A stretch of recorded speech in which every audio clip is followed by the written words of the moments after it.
Welcome to Basic Brewing Radio for Thursday, December 18th, 2014. I'm James Spencer. Here at Basic Brewing Radio, we're all about home brewing. This week, homebrewers Christopher Owen and Ted Doll share an experiment comparing different ways of using specialty grains in an oatmeal stout. How will mashing, hot steeping, and cold steeping compare? If you're new to homebrewing and would like to get into the hobby for the first time, check out our website, basicbrewing.com, where you can find archives of our audio and video podcasts and our DVDs to walk you through basic and more advanced brewing techniques. You can follow me on Twitter. My username is Basic Brewing, all one word. We also have a Basic Brewing Radio and Basic Brewing Video page on Facebook at facebook.com/basicbrewing. We're on the Google Plus as well.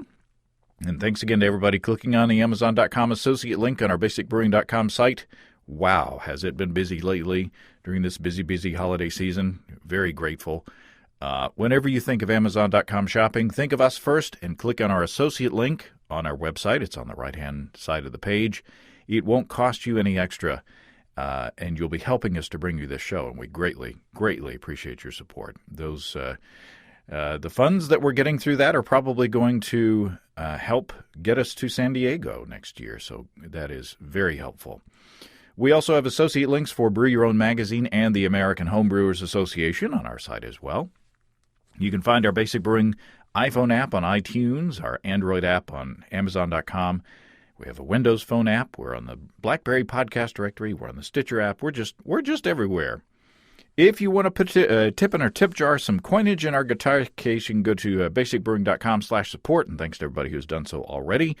And Steve and I are in talks to produce a special episode, a video episode that will only be available to tip jar people and to those who have our app. So be sure to join, get on board. We want to thank you with a little bit of an extra bonus there. People are ordering our new Jumbo Combo from our site. This combo has all 4 of our DVDs, our logbook, and our bottle opener, all at one low holiday special limited-time price. If you already have our stuff, the Jumbo Combo, or Jambo, whichever you want to call it, it makes a great gift for a new brewer or someone who you think needs to get into the hobby for the first time. Check that out at basicbrewingshop.com. And it's time to get a new logbook for 2015. Start the year with a fresh new book, one that is not stained with wort from sitting beside the brew kettle. It's time to send in your homebrew disaster story for our annual Homebrew Disaster Show. This year, the show will actually fall on our January 1st episode because we're taking next week off for the holiday, but we'll be back in January with our very first episode of the year being the Disaster Show. So we'll start off the year in a disastrous way. The Brew Hauler folks are back on board to donate prizes for this year's episode, and we'll probably throw in some of our stuff in there too. I'm setting Christmas Day as the deadline to submit your disaster story because it's easy to remember, and Steve and I will get together the week after to record the show. Let's take a quick look into the mailbag. Stephen from the Netherlands writes after hearing this past week's show with some chili pepper handling tips. He says, chilies are killers. If I'm going to be cutting and de-seeding lots of them, then I don nitrile gloves. It is really the safest option. For just a few, I find that the following is really helpful. Stephen says, rub oil onto your hands, any oil, olive, corn, etc., and then wipe them down a bit with a paper towel.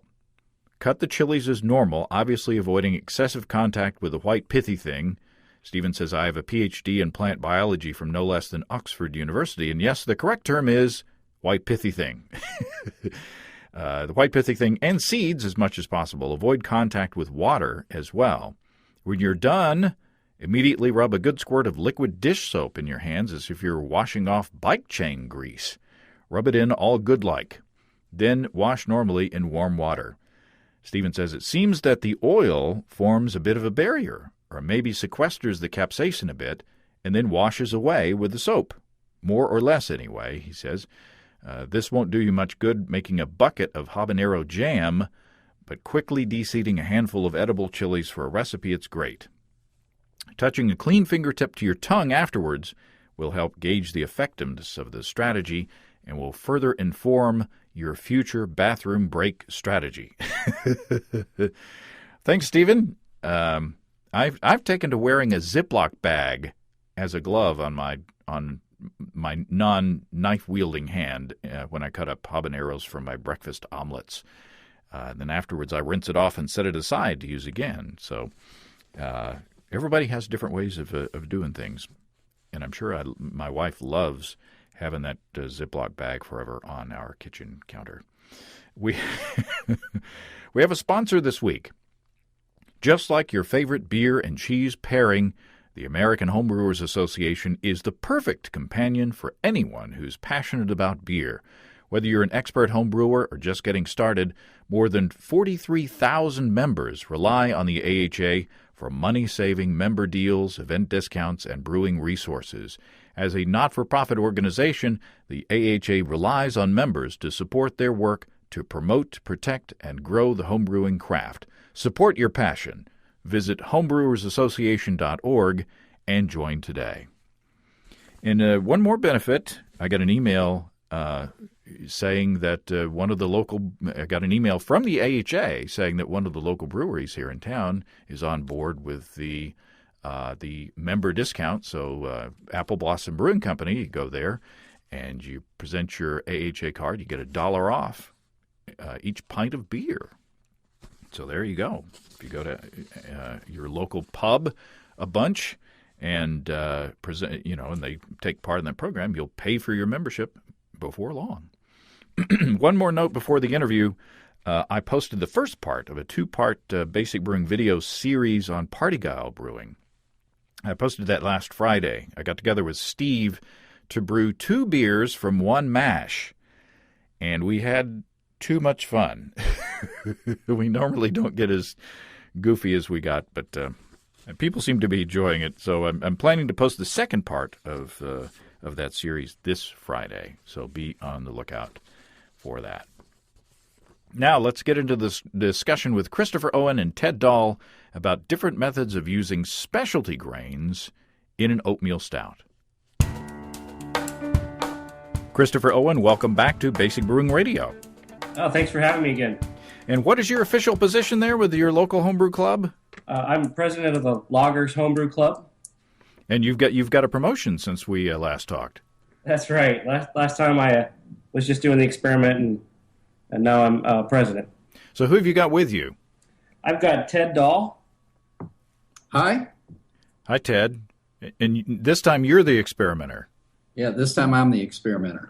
So does that mean that you're a future president there sitting right there? Maybe. Now, you guys were kind enough to you did this experiment, and you shared samples with us so that we could participate, which I appreciate very, very much. But Christopher, you say that this is kind of a regular part of the sort of club curriculum, right? Yeah, that's right. Before each meeting, we have an educational session with topics ranging on just about anything homebrew, from equipment to process to ingredients. And one of the things we like to do is do simple experiments to get to know your ingredients, get to know your process. And so for like this case here, we wanted to know, how does the addition of the dark grains really affect the flavor of your beer? And so we try to do several of these experiments with tastings a year, and they turn out to be a lot of fun. Yeah, this was especially a lot of fun because part of the experiment that you did, I've been wanting to do myself, but I just haven't gotten around to it. So I'm glad that you did. Ted, talk about the parameters of the experiment. What were you trying to find out? So really, my idea was, when you add the dark grains, how does adding it at different points in the process affect the taste at the final product? So what I wanted to do was look at, in a regular situation, in a full mash situation where you do it as I think most all-grain brewers do, and just mix it in with the light grains, how would that taste versus a cold steep or a warm steep or a hot steep, and how would that affect that final product? So standard specialty grains and everything goes into the mash tun at the same time. Yep. A cold steep where you steep the specialty grains in cold water separately over a period of time, I would assume. Right. And then, talk about how you did that part. So, what I did was, and for the cold steep, I just took all of the dark grains and steeped those overnight for about 20 hours in room temperature water. And then used that extract and added it in the last 5 minutes of the boil just to make sure it was sterilized, but introduce it to as little heat as I could. And what was the water to grain ratio in that cold steep? So it was a ratio of 2 quarts of water for each pound of grain. Okay.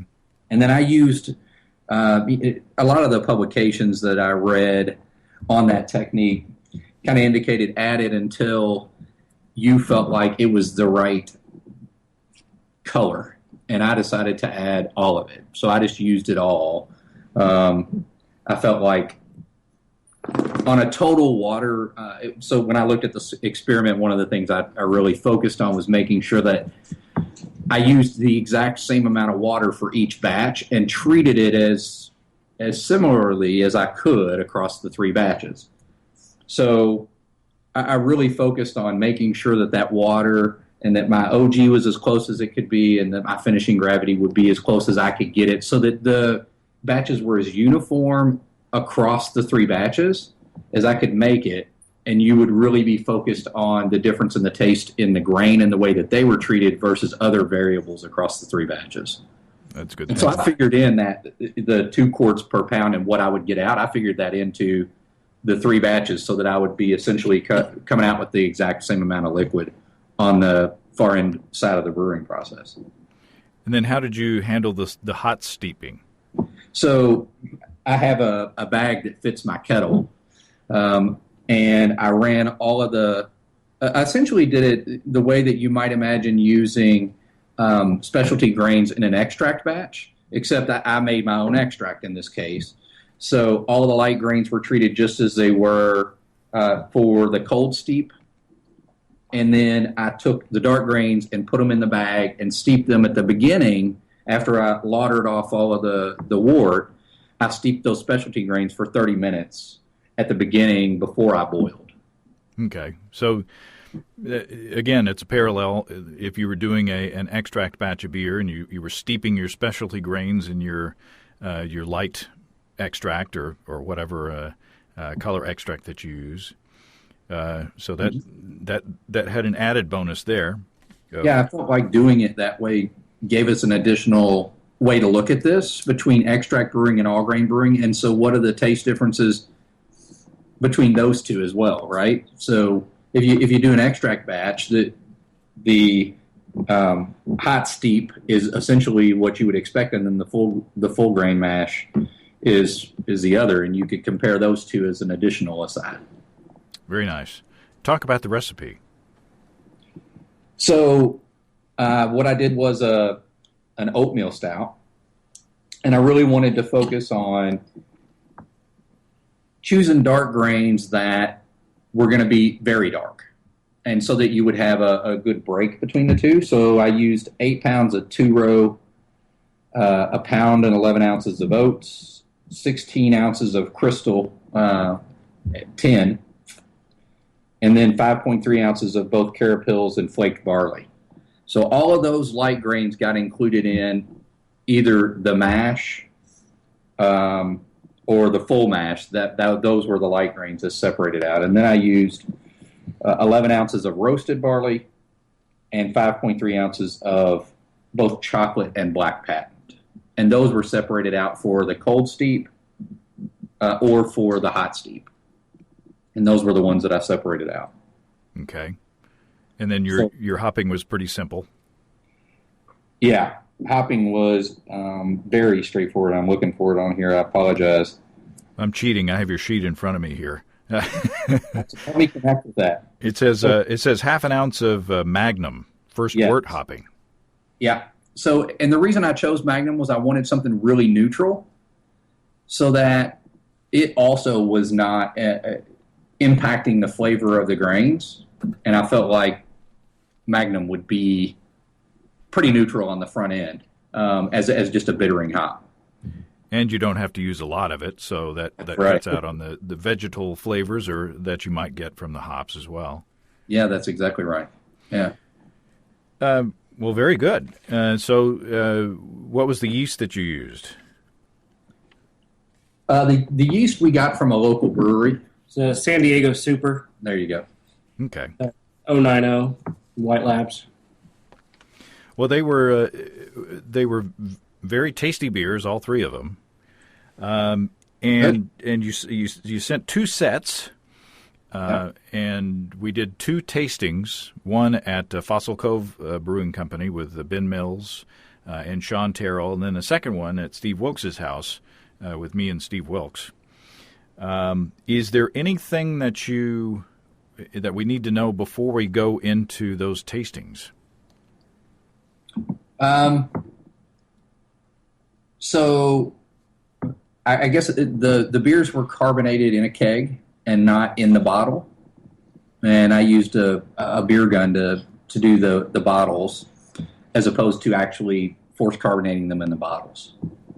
I guess I should ask before we go into the tastings, did you notice any difference in the performance of the fermentation?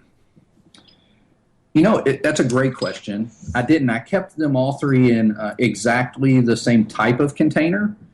So I didn't want there to be any impact of the size or the shape of the container. So all three containers were exactly the same size, and they were all kept in a fermentation chamber at the same temperature. I didn't feel like any of the three of them had a stronger fermentation than the others.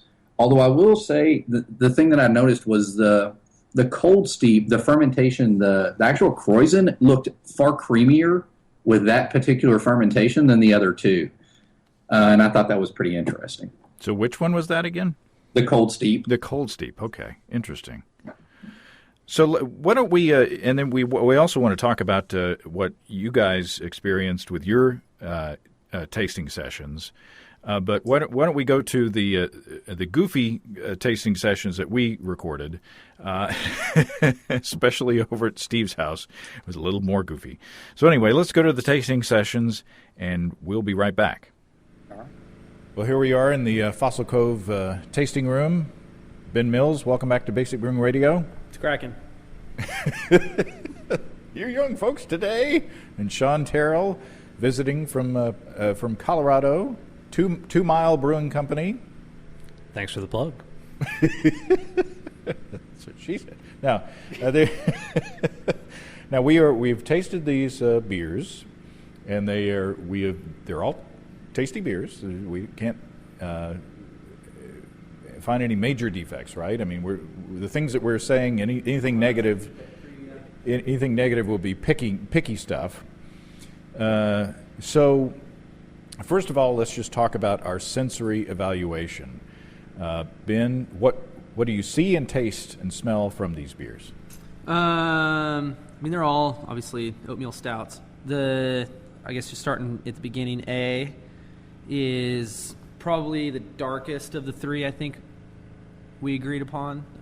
Looking at it now that it's a little lower in the glass, it's a little more brown in hue. And then I would say B has a little more of a reddish tint to it, and C is definitely a lighter. It's definitely not light by any means, but of the three, it's the lightest and has a little bit more, once again, of a brown tint to it.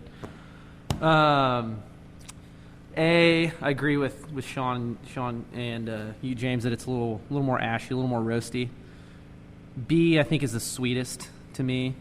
It tastes a lot more of the caramel malt, and then C, I get a little more of the full-bodied chocolate, kind of darker malt flavor that really balances out the sweetness from the caramel malts a lot more. Which do you prefer? I like C better. Just because it is more well balanced. The other A, A tends towards a little bit more of the roasty side, I think, and then B is definitely significantly sweeter, but C seems like it did find that balance between the two. John? Yeah, I think broadly I would agree with that. Definitely spot on as far as Ben's comments on the color. I think A was probably the most conventionally stout-like of the beers. It did have a little bit of a harsh, dark roasted malt character that I don't really think is out of place for the style. C in particular was creamy, a lot more of a chocolate malt character. I think maybe more akin to a brown ale or a porter than what I would consider a stout. B had a pretty acidic dark malt character. It kind of jumped out at me in the flavor and the aroma, and just seemed a little more one-dimensional than the other two in terms of that character. I'm going to go along with you guys. The color is fairly obvious. C being the lightest, B or A being the darkest. Barley. My palate has been tainted by dog breath.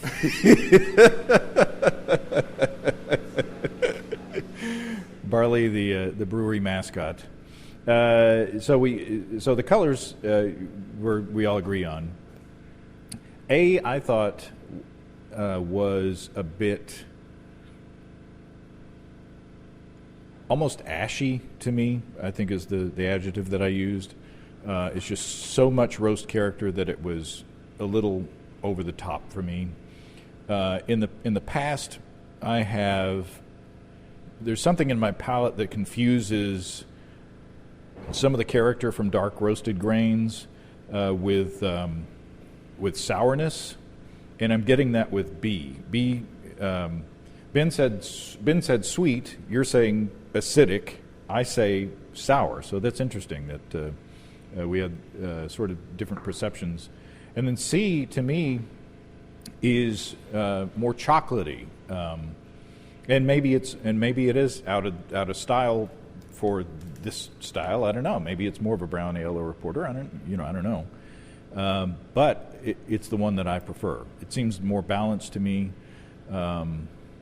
It's just not as intense in the roastiness character. So, do you have a guess, Ben, as to which method is which?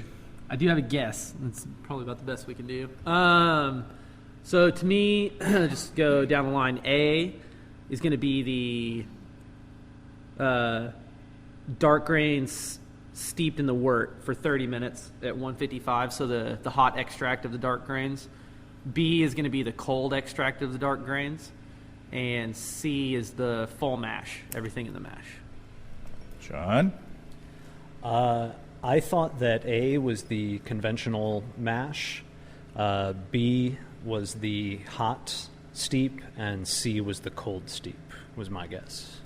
So you guys agree on B being the hot steep, No. right? No, I've got B is the cold steep. Oh, okay. All right. Never mind. And you even wrote it down, and I was looking at it. Well, I don't know what to think. A and B could be a toss-up to me, but C, I thought because it was lighter, I thought it was this. I assumed it was the cold steep, but then Ben came back with some logic that made me think that I was wrong. So I don't know what to think. So, Sean, do you want to do the honors? We have a sealed envelope that has been sealed on the Funkin' Wagnall's porch in a mayonnaise jar. And if Steve were here, we could do a Karnak thing.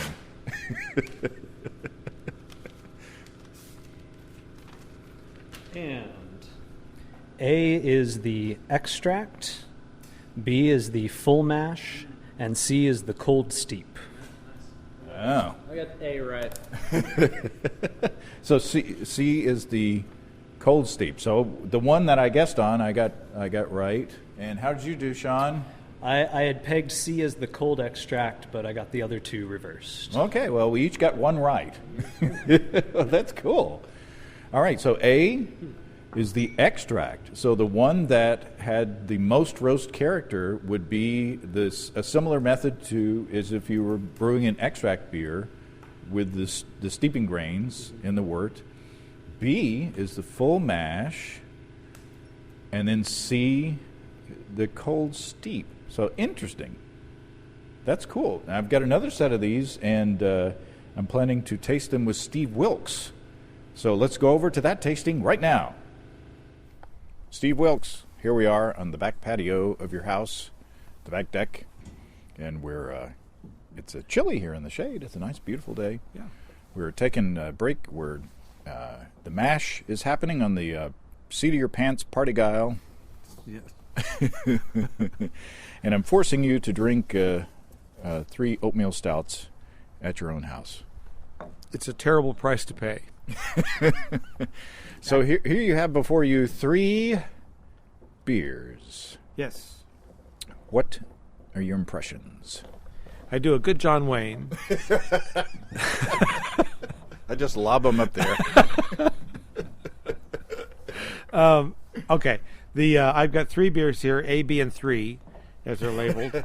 And the challenge, I think, is to talk about what's different, because one of them, let's make sure I understand this. One of them was brewed with the specialty grains in the mash. Mm-hmm. Another beer was brewed with the specialty grains as you would do an extract beer, where grains were steeped. Mm-hmm. And the third beer was brewed using a cold extract tea, kind of like making sun tea, I would think, or refrigerator tea, kind of that kind of thing, and then added at some point in the process. In the boil. Okay. My impressions are that the beer labeled A is the most in balance with itself. It's my favorite of the 3. They're all very good beers. I'd be proud to have brewed any one of these. I like A the best. I just think that the specialty grains, and I'm really talking about the specialty grain impression here, not anything else about them.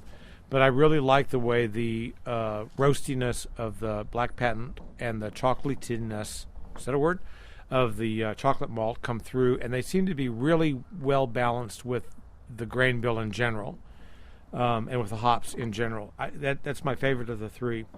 B is really close to it. It's almost exactly the same beer. It has a little bit more of a roasty bite to it, that kind of bitter bite that you get. I'm trying to think. The Boulevard Stout has a real pronounced bitterness to it, which I like, but this one gets the closest to that.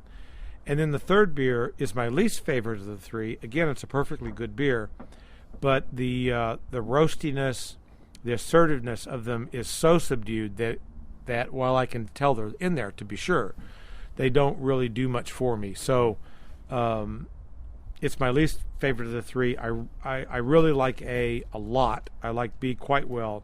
C is still a perfectly well-made beer, but the way the specialty grains come through in it is the least favorite of the 3. Interesting. What are your guesses as far as the techniques? Okay, I'm gonna say I think that A is probably the beer that was done in the mash, the traditional mashed version. I'm going to say that B is the beer that was done with the steeping grains. And I'm going to say that C is the beer that was done with the cold process, the cold steep. The reason I say that is because the cold steeping process would seem to give you the least amount of tannins or bitterness or whatever it is that's giving you that bitter bite. A little bit like making, again, sun tea in the summertime. We do that a lot here in the South. And it makes a really nice but really mild kind of tea flavor. So that's what I think there. A and B, I'm kind of guessing. I mean, they're definitely different. I'm just going to assume that the traditional mash is going to give me the best balanced product. But I have nothing to base that on. That's a complete guess. I'll be really tickled to find out if I'm even close. All right. Now I have in my hand an envelope. It was sealed in a mayonnaise jar. And left on the porch? Funkin' Wagnall's porch. Let me put it to my forehead and I say, Cyclone. Cyclone. Cyclone. What do you call the clone of a man named Cy? Oh. Here, I only have one hand. You take that out. It's not really sealed. It was open the other day. Come here, matinee lady. I'm going to cut off your slossin. Okay. It's backwards and upside down. A? I'm flipped. A is the extract, B is the full mash, and C is the cold steep. Yeah, I think Sean Terrell and I had that exact same thing. You picked the way I did, or Yeah, yes. Yeah, and I'm not surprised that I was wrong on those two a bit, but very interesting. Well, I really like the A the best. Huh. I mean, it really is my favorite of the three beers, and I'm not surprised that C was the cold steep. Now, I think I picked C as my favorite just because it was more kind of chocolatey. Yeah. But I think that may be an indicator more of the porter style than the stout style. So that was just a personal preference. But I have to say that tasting these beers in front of me now, today in this circumstance, it was a completely different tasting experience than the other day. The other day, I just come off of tasting a habanero IPA from Sean Terrell, which was delicious. Yeah. Today, we have come off of tasting an 11% cherry chocolate beer. And so coming from that, is coming from a completely different direction from the habanero IPA. So my taste perceptions were completely different. Very interesting. The other day I think I said that A was a little bit ashy. I was getting a little bit of ashy. You said that B had more of a bite. I attributed that to a little bit of a sourness that I sometimes get from roasted grain. Yeah. But both of those are milder today. Maybe because we're sitting outside. Maybe the beers are a little colder today than they were the other day. But very interesting. So what conclusions do you draw, Mr. Wilkes? I do a terrible Ed McMahon. I don't know. I think that A and B are. I think that I would. The conclusion I would draw from this is that I would not do the cold steep. I would not brew that way. It's splitting a little bit of hairs, but it's not my favorite of the three. A and B are so close together. I really liked the steeped grains rather than the mashed grains, I guess. Now that I know the difference, know which is which. But they're very close together. So I would probably, and actually in the party guile that we're doing, I'm steeping the specialty grains just because that's how I need to do it in order to get different beers. Very interesting. Thank you, Steve. Thank you, James. Steve and I, these days, whenever Steve and I come across a sealed envelope, we can't help but do a Johnny Carson Karnak joke. So I apologize. Oh, it was a good one. I love that. We just can't help it. So there we go. Very interesting that the Cold Steep was lighter in color. We were more able to see through it. Most of us said that A, which was the extract batch or the hot steep batch, gave us the more of the kind of roasty characters that we were looking for a stout. And then Steve said that the full mash had a more bitter bite. I said it was a little bit more sour, and then Sean said it was a little more acidic. Now we're kind of splitting hairs on that, and in fact, it was so close. I mean, Ben said that he thought it was more sweet. So, who knows what goes on in tastings? Everybody has a different perception.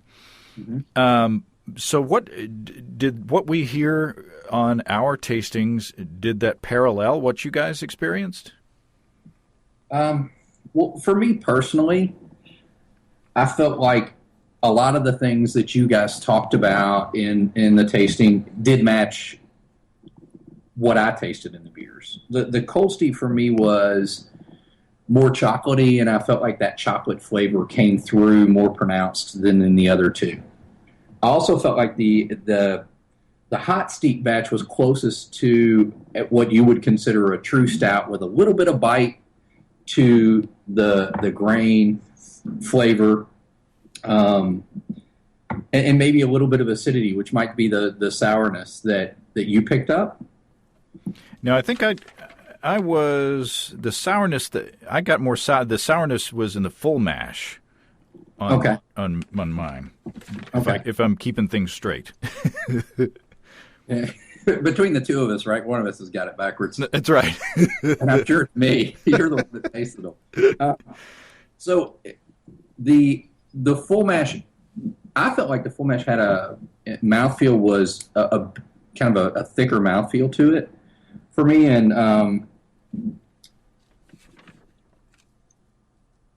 honestly, I think it was probably my least favorite of the three.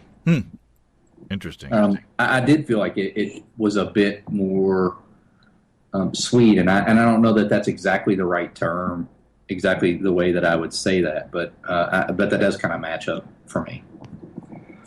I found the regular mash. I thought the malt had a little rounder character to it. It was a little fuller, and I got a little more chocolate out of it. But I did get a little bit of that puckering astringency on the finish, after it sat on your tongue for a few seconds. With the Hot Steep, I got a lot more of the black malt character pronounced. It was a little bit acrid, maybe a little bit acidic, but it made me think of black malt and not the chocolate or roasted barley. The most interesting thing for me was the Cold Steep, in that it's, for me, almost a little bit too raw malty. So it smells to me like when I open up a bag of malt, and it's uncooked, cold, raw malt, and something about the heat changes it to be a little more roasty, a little more chocolatey, and less like barley that you haven't done anything with yet. It almost comes across as a bit of an aged, oxidized character to me. Tastes like old malt, kind of wet, stale malt, rather than defined chocolate and black malt character, roasted barley character. Interesting. I wish I had another set of samples here so I could taste again. Got me tasting it again. But I chew on a lot of grains when I'm brewing, so it may stand out a little bit more. That's interesting. Now, were the responses of all the other club members? Did you see the same trends along those lines? Yeah, everybody picked out the Cold Steep as being different. Some people really liked the character, and I think because it was the most unique, maybe a few more people liked it. And then everybody was kind of split between the full mash and the Hot Steep. Some liked the traditional character that they're used to, and some thought the Hot Steep was a little better. And I've got to say that I would drink any of the three beers. I thought that they were all good. And, when I said that, one was ashy and one was sour and one, those were very, very picky details. I think I even said that in the tasting. So did you happen to take pH readings during the process? I did not. I'm asking because when I talked to Gordon Strong about his book Brewing Better Beer, Master Lessons for Advanced Homebrewers, he was talking about a technique of separating the roasted grains from the mash, because you don't have to mash the specialty grains, and keeping them separate and then adding them back in different ways, sort of in what you've done here.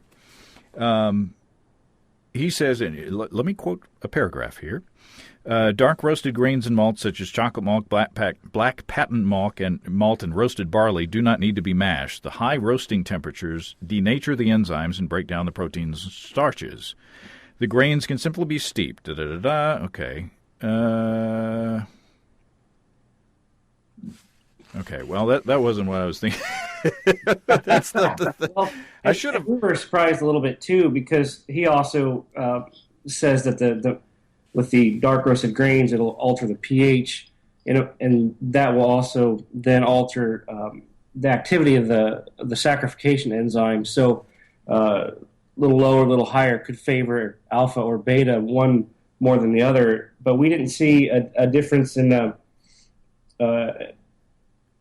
starting OG, the extract efficiency, or in attenuation. So both of them came out pretty much right on the nose the same. I mean, they attenuated, and all three sets of numbers were so close that I'm not sure I would be willing to point to any of that as actually being a big cause, right? There's some difference, but it's very, very small, within 0.02 of a point of one another. So, well, I found the section that I meant to quote.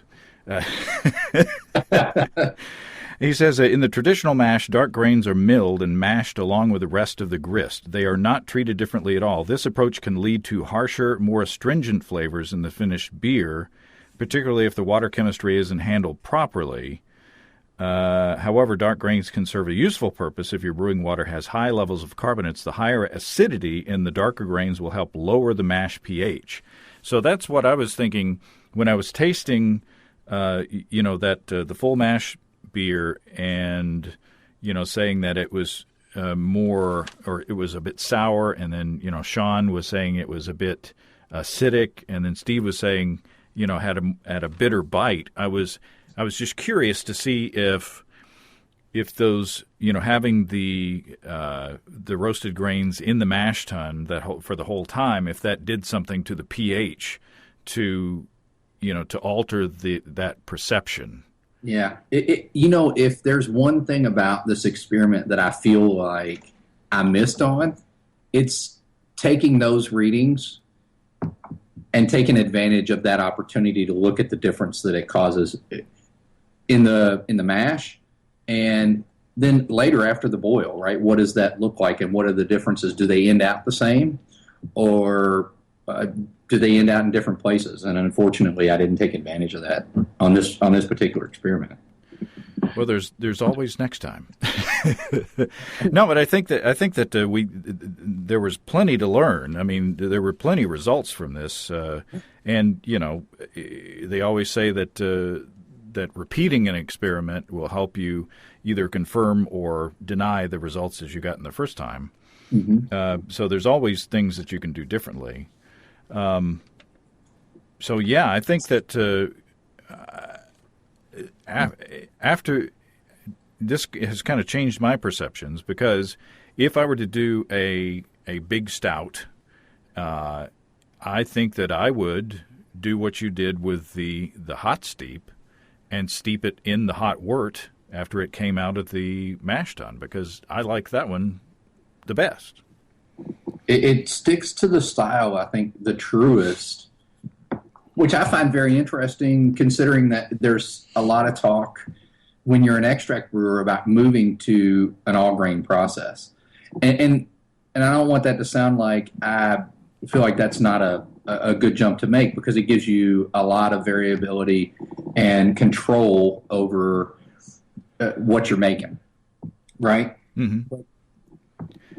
Yeah, obviously, you're treating it exactly the same way. The only difference is you're making your own extract before you steep those grains. And it was interesting that is the one that came out most true to style, if you ask me. Yeah, but you can do this approach with all grain or extract, which should give extract brewers a bit more confidence. Knowing that the way that they do it isn't necessarily inferior in the way of treating specialty grains, at least, to all grain. Yeah, certainly. And I can see applications where you may choose to do different styles different ways this way, which I think is also an interesting take on this particular experiment. So, like you said, you would choose to do a big stout in the hot steep method. But maybe a Belgian dark strong you would choose to do with cold steep. And it would be interesting to do different styles, different ways, and see how that affects the flavor profile and how it brings them in as well. Because I don't think that it necessarily is an indication that treating them in a hot steep would always be the best way to do it. It depends on the character you're looking for at the end. That's a good point. I said that the cold steep gave that I liked that better, but it was better in a portery kind of way, more chocolatey. And Sean Terrell said that it was more of a porter or a brown ale kind of roasted character. Yeah. So maybe the cold steep with, say, chocolate malt would be better for a porter, and then a hot steep with, say, a roasted barley or black patent for a stout would be better there. Well, and are there other ways to think about this as well? So could you mix them? If you're looking to add a little bit more chocolate to your beer and you'd like that chocolate finish that you get, for me, off of the cold steep, do you choose to do some of those grains cold steep and still do a full mash the same way and see, can you add extra chocolate flavor that way? Does that give you a different ending product? That's a good point. Yeah. I would like to see this similar experiment, but instead of using specialty grains, actually use coffee. That's interesting. I thought about doing a coffee stout for this, but it added so much complexity in trying to determine what I would do in the actual experiment that I decided to go with an oatmeal stout rather than the coffee. No, I think that's a great idea. I think if you had added coffee to this, it would have added another variable to it, and I think you would have had too much on your hands there. Yeah. And the other method that we didn't talk about, James, that may be the best of both worlds for all grain brewers is to simply add your dark grains in the Vorlauf.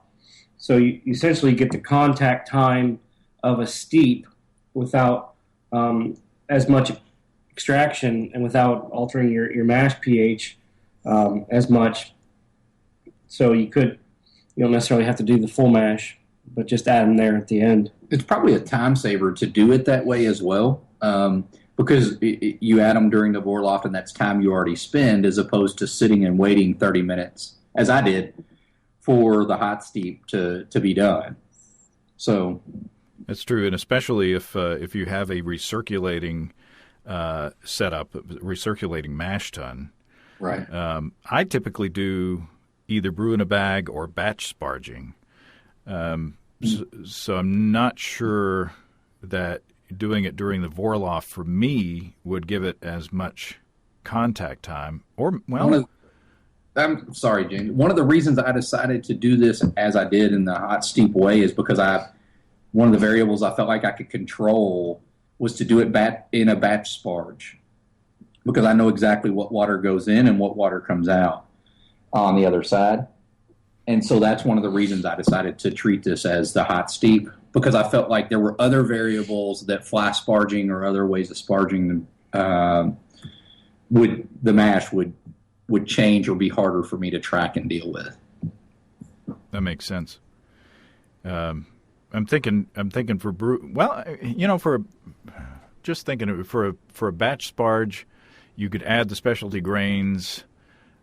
Before you do your Vorlauf, collect your first runnings, and then maybe by the time you added your second batch of sparge, or your batch of sparge water, and collected your second runnings, maybe it would give you some contact time in there.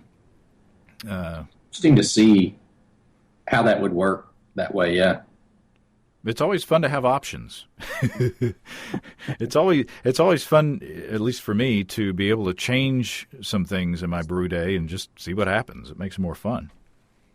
One of the fun things that I've done in brewing is when I moved to Augreen, to move to a setup where I could do 10-gallon batches, because it's a lot of fun to mix those up and do different things out of the same wort, whether you throw yeast differently or do different hop schedules or party gal something out, and maybe you do a mash with a light beer and then add some dark specialty grains to steep so that you have two completely separate beers coming out the other side.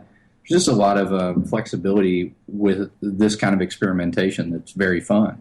I'm glad you said that, because on the day that Steve and I recorded on his patio, we were doing a party gal brew, which he did the very same thing. He used the first runnings from a base malt only mash for the big beer, and then he collected the second runnings for the second beer and steeped specialty grains in a bag in that wort.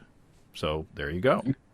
Yeah, it's a lot of fun to do that kind of. I did something very similar for a canoe trip I took with some friends, where I did a Belgian IPA and a Peterspeer out of the second runnings out of the Belgian IPA, and just added some dark specialty grains to get to that color that I wanted out of the Peterspeer. And it was a ton of fun, and people really liked the two different beers. And it's fun to explain that to them too, and kind of blow their minds. They can't believe that you can do that with with a single session. Sure. So, Christopher, what's the next experiment? Actually, next month we're comparing Pilsner malt between different cultivars and different maltsters. So, made a Munich Helles with 3 different Pilsner malts. We're going to taste the difference.